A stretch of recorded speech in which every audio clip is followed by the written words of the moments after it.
Arriva una buona notizia per Porto Empedocle e soprattutto per il turismo della città.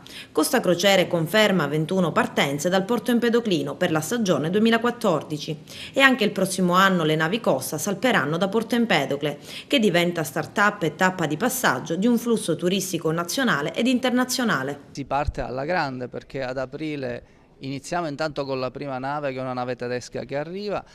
Dopodiché arriva Costa Crociere con questo lungo calendario di Costa Crociere, e la notizia degli ultimissimi giorni è che anche per il 2015 Costa Crociere ha confermato la presenza a Porto Empedocle. Non era una rondine che non faceva primavera, questa è stata una rondine che fa primavera, perché questo flusso continuerà. Noi ci stiamo organizzando al meglio per fare in modo che il Porto Empedoclino si presenti bene ai crocieristi.